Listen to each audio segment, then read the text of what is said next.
The modern world has made it so that you have so many choices with dating apps, with which university you go to, which flavor of ice cream you have, that you're probably going to be less happy versus more happy with all these choices, and you're going to be less satisfied with those choices you've made. I'm going to tell you how to fix that, how I'm going to overcome it because of my own issues with choosing the right city to live when I have any city across the US that I can choose from. So let's get started. I've had the blessed fortune this year to move out of my hometown and basically try out and live in any city I want to in the US. There's hundreds of choices, and because of my new remote job, I've been able to travel as well as test out which one I would like. Now the issue is, this is causing me more unhappiness, more fear, more concern than if I didn't even have the choice, and if I had only one or two choices. Now, why is that? Well, Barry Schwartz wrote a whole book about this phenomenon he calls the paradox of choice. And in the modern world, whether you're trying to choose which university or which person to date, everything has exploded in terms of freedom, which he claims has led to more unhappiness rather than less, and more paralysis on which choice to choose. Now, why does this happen? Well, society has assumed that the more choices you have, the better, because you have more freedom, you have more satisfaction, and you get a more personalized, tailored solution. But this has actually screwed up a lot of us. I mean, think about dating apps and social media. So many people can't really maintain or have a consistent relationship because they always assume that there's someone better.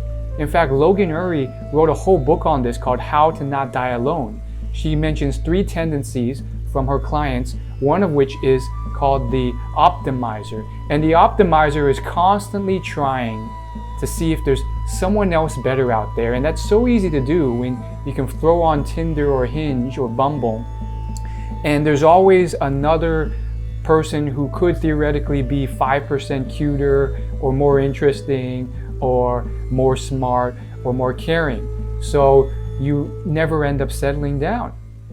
Similarly, let's say you're trying to apply for university. While there's hundreds out there, maybe there's 12 that are within your range that you can shoot for. That's still 12 universities, and that's a lot more than it used to be. You get the point. There's flavor of ice cream, the phone you buy, the clothes you buy, the city you live in, the jeans you get, and even the specific type of people that you want to be. Your identity is now a choice. Whereas a few generations ago, these things were kind of predetermined for you by society.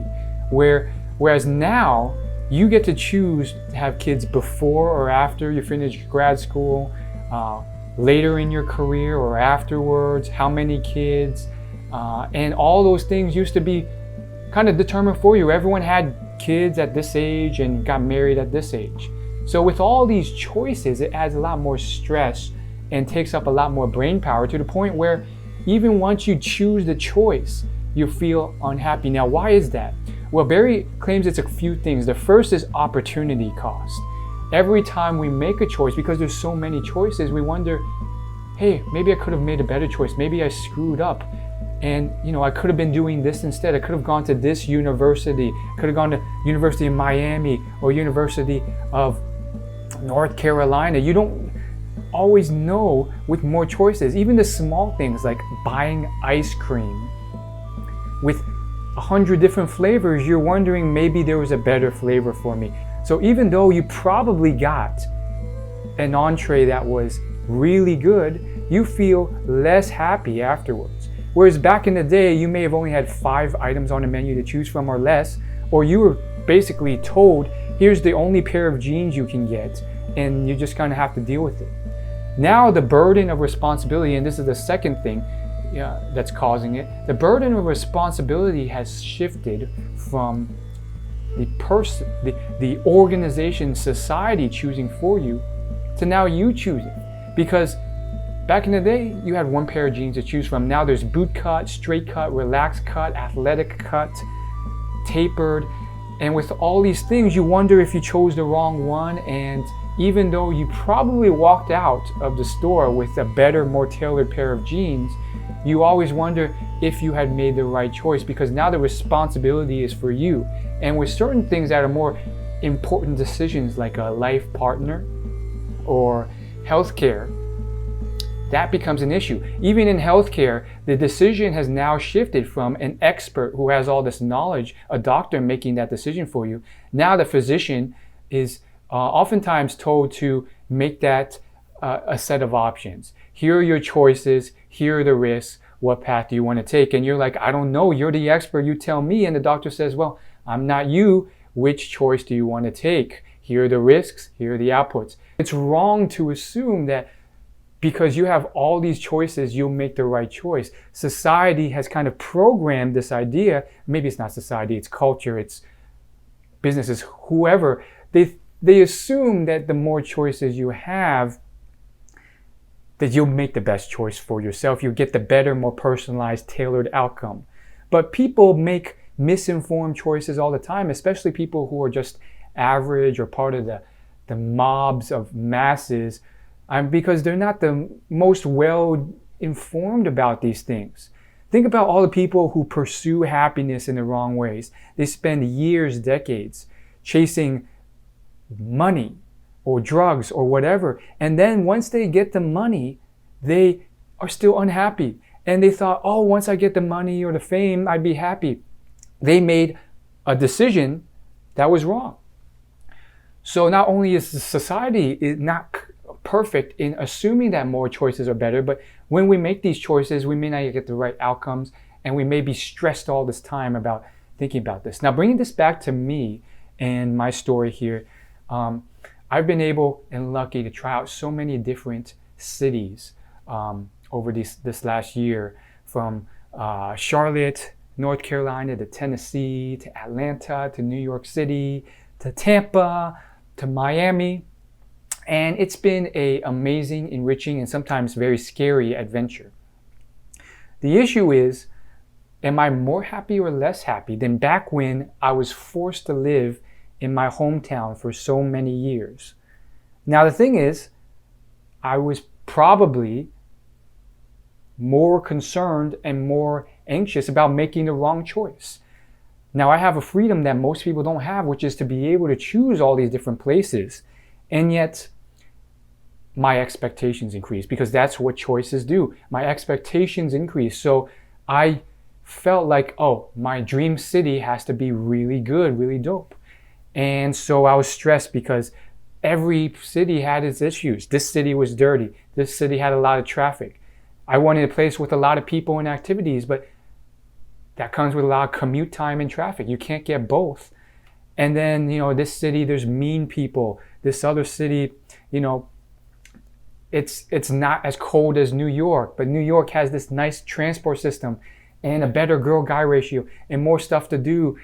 But at the same time, I just get overwhelmed and I'm overthinking it, and I almost get sad because I wonder, maybe I'll never be able to find the right city. So what is the solution to all this? What does Barry Schwartz say? What have I learned I should do? How do you come out of buying a pair of jeans and feel better rather than worse? Because we've clearly crossed that threshold of having too many choices and having that deliver worse results. Well, Barry says that the key is to have low expectations. Don't worry about, you'll probably make a good choice. There's a point of diminishing returns, and you don't have to make the best choice, A good enough ice cream flavor is good enough. You may not choose the perfect city for you, but you'll probably be better off than most once you choose that city. According to a study that Dr. Geoffrey Miller did, he said that, roughly in a room of 100 people that are, generally have a similar makeup and so forth, by the time you've talked to about the 10th person, you already have a good sense of the mate value of all the people in there, what you have to offer, what they have to offer, and you have enough info to make a well-informed choice based off the first 10 people you talk to. So you don't need to talk to 90 more people. Now, in a similar general vein, roughly speaking, I probably don't need to visit 100 cities. I mean, that's very taxing. And in a similar vein for you, whatever choice you're making, a life partner, your university, and so forth, you should be more satisfied with those options. And once you've made that choice, stop stressing about the opportunity cost of, oh, I should have gone here, oh, I made the wrong choice, because chances are you probably did all right. You probably stayed away from the most negative choices, and probably the difference, especially if you thought about it, between the choice you made and then the best choice, it would have been a diminishing amount anyways, with a small amount of difference, 5, 10, 15%. You still generally made the best choice you could have. And also, unless it's a really life-breaking decision like marriage, you probably can reverse it. Let's say I end up choosing Miami and I realize, oh, this is actually not the city for me after a year. I'm not committed to that city for the rest of my life. So stop stressing about things as if you have to commit to that for the rest of your life. I mean, even in university, you can transfer to another university, or you can get a divorce. I'm kidding, but really nothing is really truly that irreversible. And in fact, I would encourage you maybe not even to stress about switching so often. Going back to that optimizer tendency, I remember a classmate who switched her major like 8, 9 different times and ended up spending 5 years in college because she was so scared of making the wrong choice and she wasn't sure what she wanted to do for her career. But in reality, like me, I basically just stuck with the major. I had a science degree, and even though it was the wrong one after I graduated, I just got the skills that I needed and self-taught myself in marketing, and I ended up slowly. It didn't happen overnight, but I ended up getting into the marketing industry that I wanted to be in. So nothing's really the end of the world.